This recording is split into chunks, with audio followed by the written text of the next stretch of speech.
আসসালামু আলাইকুম, আমি মোহাম্মদ মেহসান মাহাদি। বর্তমানে পড়াশোনা করছি বুয়েট সিভিল ইঞ্জিনিয়ারিং ডিপার্টমেন্টে।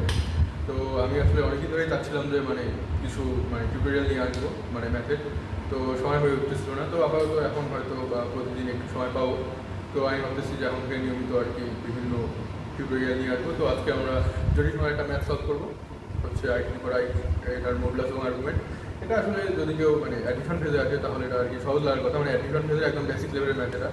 কিন্তু যদি কেউ একাডেমিকে বা তার যারা হচ্ছে কেবল জটিল সংখ্যা বা কমপ্লেক্স নাম্বার চ্যাপ্টারটা শুরু করবে যারা কেবল, তো তাদের কাছে আসলে এই ম্যাথটা একটু বেশি আর কি জটিল লাগতে পারে। এবং যদি আগে কখনো না করে থাকে তাহলে আর কি প্রথমবারে হঠাৎ করে অনেকেই হয়তো পাবে না। তো আমরা এখন আসলে সেই ম্যাথটা দেখতে যাবো। তো শুরু করা যাবে। তো এই ম্যাথটা করার জন্য আমাদেরকে একটা জিনিস জানা থাকতে হবে আগে থেকে। তো আমি যদি একটু সেটা তোমাদেরকে বলি, সেটা হচ্ছে r(e⁻i)θ। তো যে কোনো জটিল সংখ্যাকে আমরা এই ফর্মে লিখতে পারি, যেখানে r হচ্ছে ওই জটিল সংখ্যাটার মডুলাস এবং এই থিটা হচ্ছে আর্গুমেন্ট।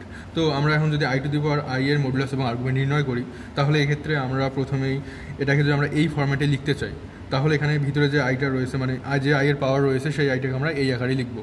তো আমরা দেখতেই পাচ্ছি এই i এর মডুলাস হচ্ছে 1, আর আমরা যদি আর্গুমেন্টের দিকে তাকাই তাহলে আর্গুমেন্ট হচ্ছে π/2। তো এখন আমরা যদি এখানে লিখি i⁻i সমান সমান এই যে আইটা আমরা এখানে দেখতে পাচ্ছি, এই আইটাকে যদি এখন আমরা এই ফর্মেটে লিখি তাহলে এখানে কি হবে 1 * e⁻i π/2 আর এটার পাওয়ার i। তো এটা আমরা লিখতে পারলাম। তো এটা দেখার পর আমাদেরকে যেটা করতে হবে, এখন আমরা এই আইটাকে ভিতরে নিয়ে আসবো। তো এখানে তো 1-এর পাওয়ার, তো এটা তো 1 হবে, এবং এখানে যদি আমরা এখানে দিই তাহলে এখানে হবে e⁻i² π/2। তো এখানে যদি আমরা এখন দেখি i² এর মান হচ্ছে -1, তো এখানে -π/2।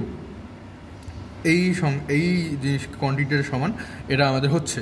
তো এখন আমরা এখানে যদি আরেকটু লক্ষ্য করি তাহলে আমরা কিন্তু চাইলে এটাকে এভাবে লিখতে পারি। দেখো এখানে একটা 1 গুণাকারে আছে, তো সেই 1টাকে আমরা এভাবে লিখতে পারি i0। তো এখন তোমরা যদি একটু লক্ষ্য করো তাহলে এই জিনিসটা আমাদের কিসের মতো দেখাচ্ছে? এই জিনিসটা আমাদের এইরকম দেখাচ্ছে, তাই না? দেখো এখানে এটা হচ্ছে আমাদের r এবং এটা হচ্ছে থিটা, এবং এখানে e⁻i যেটা রয়েছে সেটা হচ্ছে এই সূত্রের ইয়া। তো আমরা এখানে কি লিখতে পারি যে i⁻i এর মডুলাস সমান এই যে e⁻π/2, এটা মডুলাস হচ্ছে।